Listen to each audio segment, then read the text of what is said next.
introduced, you may have introduced to the others, but anyway, Sure. I'm just gonna let you get started, so. Can you hear me okay? Excellent. I'm Greg Davenport with Gerald Wolfram Company. We've been fortunate enough to provide the city of Livingston with water and sewer engineering since approximately 1962. So this is Daniel Tribble. He's one of my colleagues. He works out of the Nashville office with me, and he was actually the project manager on the CDBG grant-funded wastewater treatment plant improvements. So what I came to talk to you about today is improvements to your water system. And I want to talk to you first about the project that's under implementation now, that's been under construction. And then I want to talk to you about two other projects that are sitting kind of awaiting approval from funding agencies. And then potentially a third project to address some of the city's leakage issues. First, let's talk about leakage. All water systems leak. It's just part of having a system that's probably got some 100-year-old components in it. It's underground. It's physically and technically impossible to have a city the size of Livingston that does not have leakage.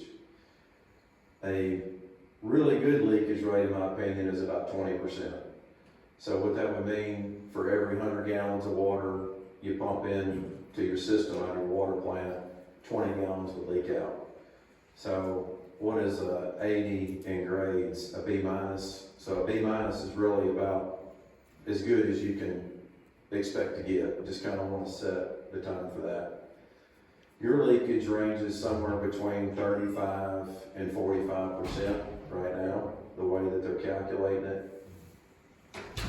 We just got started, Dave. Oh, David. So that's bad. It's bad. One of the ways that you calculate leakage is you take the water you pump into the water system out of the plant, you subtract what we call non-revenue water. And that would be, if you were to flush a hydrant, that's not really leakage because you intentionally did something with that water. So you take the total you pump in the system, you subtract what you sell, and then you try to find all the non-revenue water that you're flushing out, or maybe you could prove you had some slow meters, that more water was going through the meter than was actually registering. And then you take the net left and you divide that by what you pump in the system, and that's your leakage. I've been looking at your data for several years now, and it looks like that your flushing has been about 15 million gallons a month. That's extremely high, in my opinion. So I've asked Eric to look into how are y'all estimating that? Because the higher your flushing number is, the lower your leakage percentage is, because you're kind of taking that flushing number off the table when you calculate leakage. I fear that your leakage is actually higher than 35 to 45%. But we won't know that until Eric takes a good look at things. And the mayor and I and Daniel and Jack and Eric had a meeting before this to talk about that. From my conversations with Eric, he's on the right track. He's got this list of leaks that, and I'm varying over from being an engineer into telling you things that aren't really technical. But he's got his list of leaks down. I think he had 3 left, and he's going to get those fixed tomorrow. So it looks like to me that things are in better shape than they were 6 months ago. So that's an improvement. That's good news. So I think that the leakage in the city of Livingston water system is a big problem. And we will monitor this over the next, even if the flushing is exactly correct, it's still, as Bruce said, it's not good. And it's something that's very difficult to fix. A lot of these leaks may be flowing into a sewer line and they never come to the surface. So it's not just a matter of applying manpower to something. You need to try to figure out, by maybe putting zone meters in, about which is the worst place that you focus your efforts on. And I've said this to you before in the past, but the cities with the least amount of leakage have in-house programs that address that. And I know it's tough to find people to do jobs, but you can't just hire an outside consultant to come up here and spend a bunch of your money and wave a magic wand and fix it. What outside consultants, speaking of our firm, are good for is if you have a big problem you can't fix, we can design a project and get an outside contractor to bid it. But the in-house knowledge of systems and how they operate and where the leaks pop up is by far the most effective tool when managing leakage. So the project we have under construction right now was funded by ARPA, and that's funding that came down from the federal government and the state of Tennessee for qualified projects. And it consisted of, pardon me, let me get my paperwork straight here. A grant of approximately $1.18 million, matching funds from the city of approximately $250,000 for a total of $1.43 million project. We bid the project out last year, came in at 1.22, so there was $206,000 left to spend in that project that you need to spend because your match is such a low percentage of the grant that you got from the state. So that project consisted of the installation of approximately 2,220 new, what we call AMR water meters. Those are automatic read meters. So what you currently do is you have a city employee go out, pop the top off the meter box, pull the lid up, read the gallonage, and that gets input and brought back to the city for billing. The way the AMR projects work is the new meter, and you needed new meters because the life of a water meter is about 10 years, and they don't speed up, they get slow.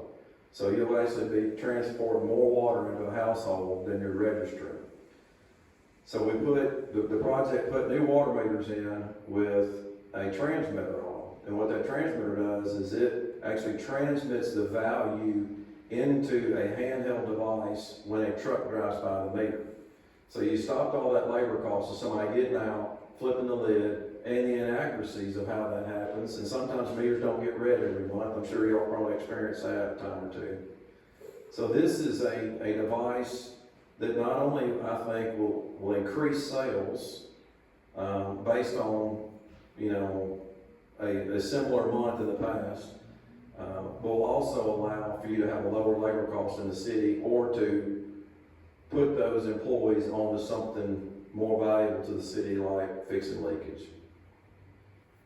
As I said, we've currently got $206,000 left over. We're giving the contractor a list of meters to go install to add to that. That project should be closed out, I would say, in the next 90 to 120 days. When you contract with us to do all this work, we split the projects up into the area up near Monroe, because that was the worst area. And then the second phase was to do the city of Livingston proper and the Hillham area. The second project is SRF funded, and it will do the city of Livingston and the Hillham area, which consists of approximately 3,780 meters and 1,560 gas endpoints, which is just a communication module we put on there so that when they drive by, they can read the gas usage too. It also included 15 zone meters, and what a zone meter is a meter we put on a main line. Let's just say if you're going out Monroe, where you got a dead end line that feeds maybe 150 homes. It also has an AMR module in it, so when they go by, it will dump into their software. Now, why would you want to do that?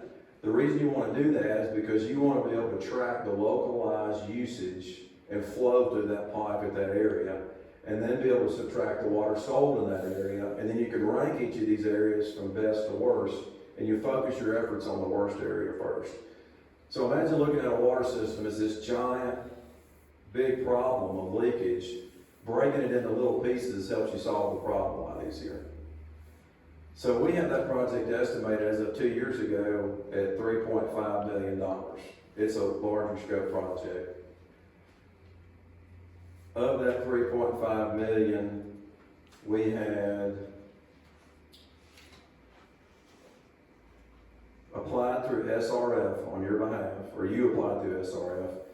They have a principal forgiveness number of 1.4 million. So that means the city would be responsible for $2.1 million of that project. The approval of the project's been held up by the delivery of the year 2023 audit. All the technical documents have been submitted and they're good to go. And we understand that should be delivered in the next, hopefully 30 days to SRF for approval. A component of that project, or a separate project, but it's in the same, would be in the same loan package, is an $800,000 project to replace the travel water screen at your raw water intake and to buy and install a new pump at the raw water intake. That project has a $560,000 principal forgiveness amount, which would mean the city would pay about $240,000 for that project. The screen's wore out. It's been in service for over 15 years. It's not unusual that they have to be replaced. The third pump, although you don't technically have to have it, it would make us all sleep a lot better at night if we could put a third pump in there. Remove one of the existing pumps, which is not too old, pull it out, store it on the shelf, and have a new pump in there. We can't just buy a third pump and set it on the shelf because state revolving fund says that the money you spend, that equipment has to be in operation. It can't be for spares. So overall, you've got about $4.3 million up at SRF, and you got about $1.96 million of principal forgiveness on that part.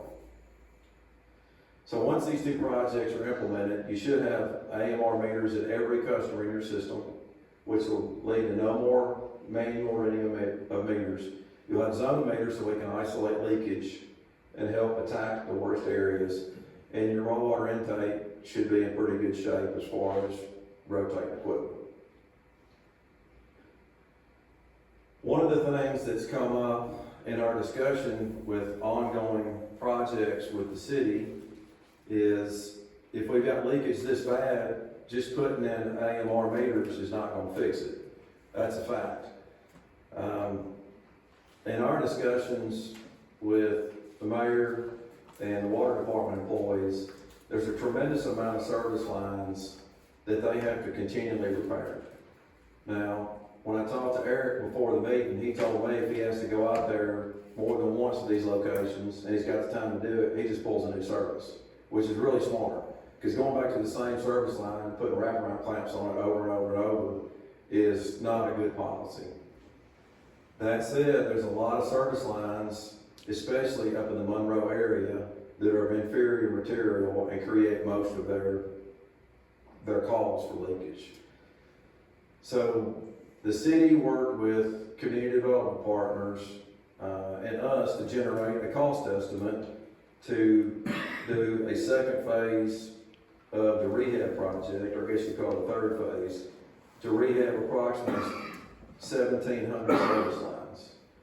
Now that would probably be around more than 25% of the service lines in your entire system. And it's our belief, and the water department employees' belief, that this will not only reduce leakage, but will reduce the amount of calls they have to go out to fix service lines. That project, with engineering, inspection, construction, is estimated at $3 million. We're hoping that by putting that project in for SRF, that you will get a significant component of that in principal forgiveness, which is another term for grant. You don't have to pay the money back. But what I want to leave you with is that your water system needs some attention, and it's going to take a lot of money to fix it.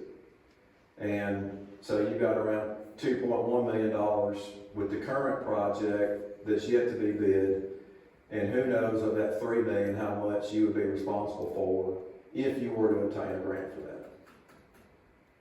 So that kind of summarizes my presentation.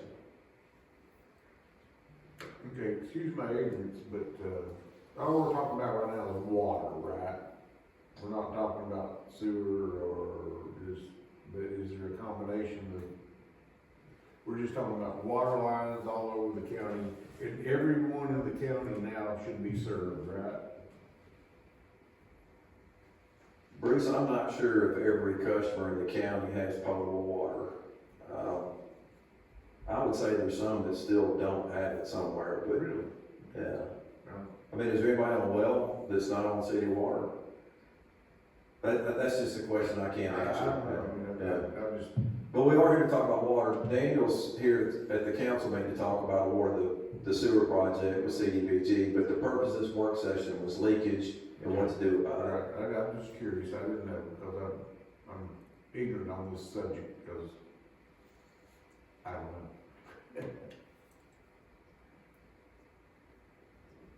Well, it is complex, and when we met with them today, because they are better with their leaks right now. You know, in the past, I don't think you would have seen, I think you would see them go back to the same spot over and over, but the goal is, now that they are staying ahead on getting the leaks fixed, is now that when they go back repeatedly, they're going to try to start pulling those, so we're not going back to the same spot over and over. Of course, he said, you know, sometimes in the summertime, when you get 10 leaks in a day, you know, you have to go back. I mean, you gotta stop the leakage, and then, you know, hopefully when you get time to go back to them. But that's kind of the goal going forward, is they stay ahead on their leaks, is they're gonna start trying to pull those service lines. So yes, and Bruce, this was just about water, but wastewater, we do have a project coming up about wastewater as well, that we got bid, that is in your package for tonight. And I would like to point out that probably around 10 to 15 years ago, I think your leakage was less than 30%. And a lot of that was in-house efforts that got it to that point. And we can certainly, you know, phase these projects, and financing it is a huge issue, because the ratepayers gotta pay for it. And you're not gaining a single new customer by doing this. It's an existing system. But as you know, the further you put it off, there's a pain to every decision you make. And do you guys know what SRF is? State revolving fund, where there is principal forgiveness, and they help us obtain authorization, I guess, to obtain those funds. And when our audit, which is hopefully going to be this month completed, that's the latest number that I have, but we're very hopeful that first audit will be completed this month. So. Yeah, the state revolving fund loan program is a state administered, federally funded program where they have the ability to offer grants to utility districts and cities that need, you know, that qualify. How about that? They take a long time to approve things. And they require you to use a Davis Bacon wage rate when you bid projects. One of their best attributes is usually you get an interest rate that's a couple of points below what you can get in a bond issue. The problem is if it takes you a year to 18 months to get a project approved by them, and inflation escalated your bid cost, you're gonna pay somewhere. But when they're giving you $1.4 million in free money, it's hard to pass it up. So.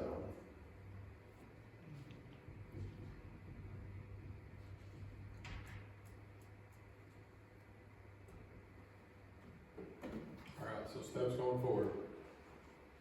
AMR is almost finished within 4 months. The first phase? Yeah. Yes, sir. Okay. Phase 2, 2.1 million, but it's waiting to be bid once the audit's done and submitted, correct?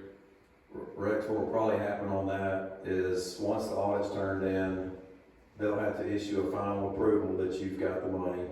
It'll have to go to the local, it's the Tennessee Local Development Authority Board.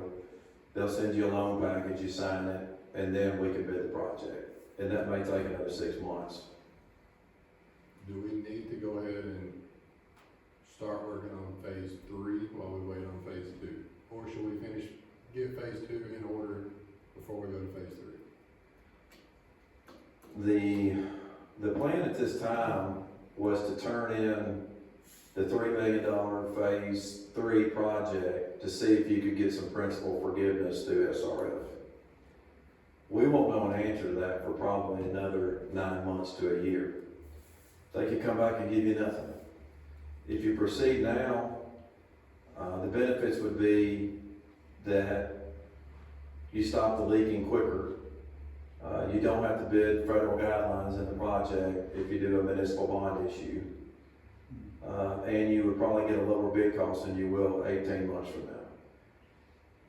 The negatives would be if SRF comes back and gives you another $1.4 million in grant, that you would miss out on that.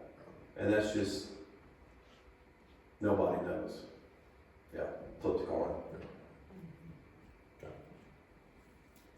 I think you could wait until the fall when the priority list comes out and see where you rank on that. And that would give you an educated idea of how you might proceed with it.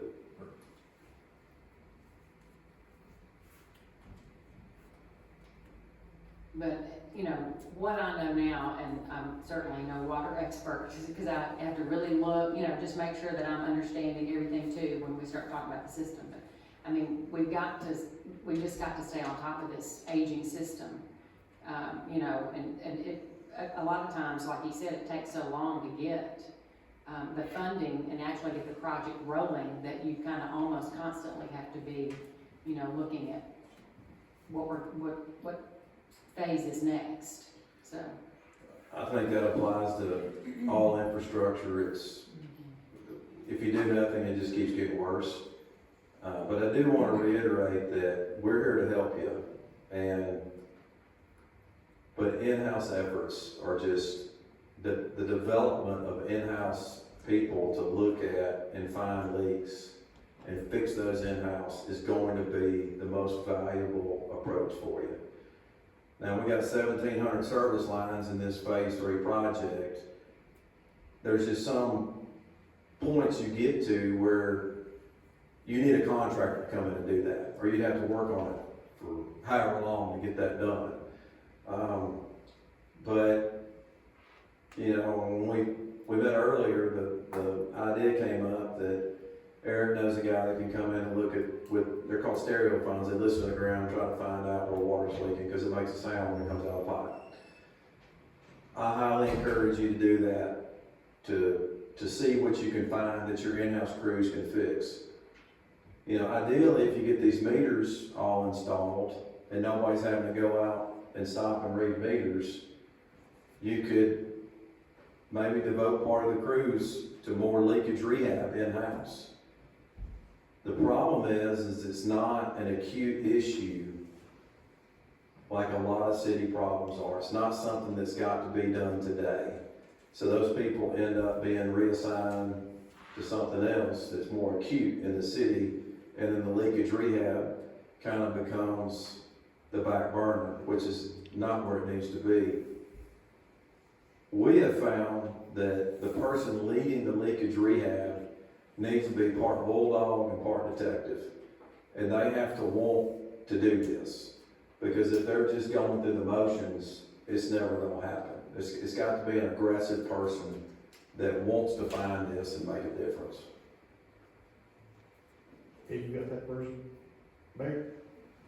well, we're working on it. All right.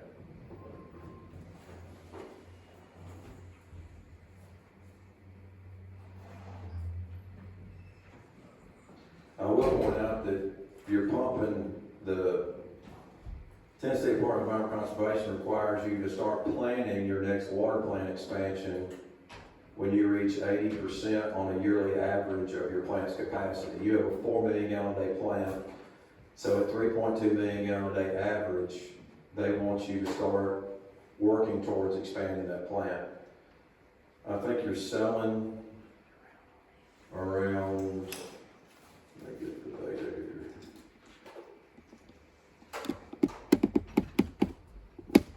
Yeah, in July of 24, you sold about 2.2 million gallons a day. In the winter, you sell just over 2 million gallons a day. And your average water plant flow is over 3.2 million gallons a day. So you've got somewhere between 1 and 1.5 million gallons a day leaking in the ground. You certainly do not want to expand your water plant before you fix leakage.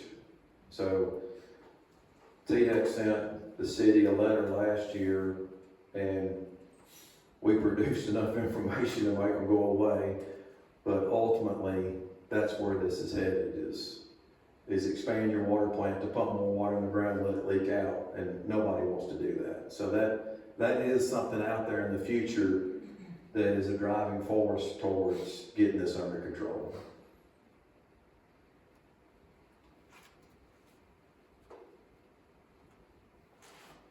David, I've seen you a lot of times, and I can't remember one time I come up here and told you something made you smile. So that's all I've got, but if you've got questions, we're totally open. I know it's a lot to soak up.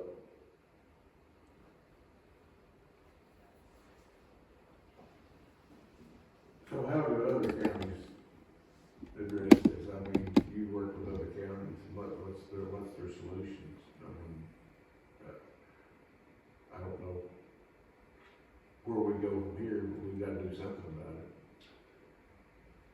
You know, what I see is Proceed. cities. Yeah. We work for some cities that have 15% leakage, and they've got a dedicated 4-person crew, but they might have 20,000 water customers, different level. Unfortunately, a lot of cities and towns across Tennessee are leaking 30 to 35% of their water in the ground. And until they have to do something like expand the water plant, it's just kind of in the back of their mind. But I think that a combination of good in-house detective work and repair, and then capital projects as they're suitable, is probably the best recipe for this.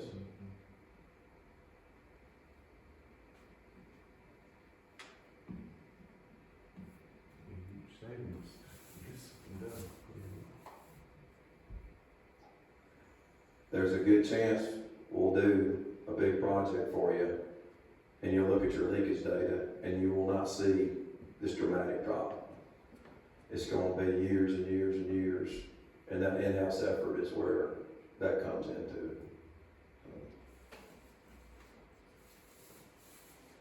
But you will diminish your calls to those locations. There's a lot of benefits to that.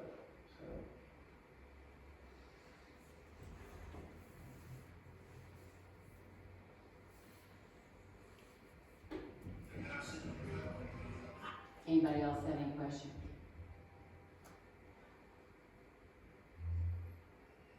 Okay, we've got a few minutes then, we can break until we start the council meeting. Okay? Thank you.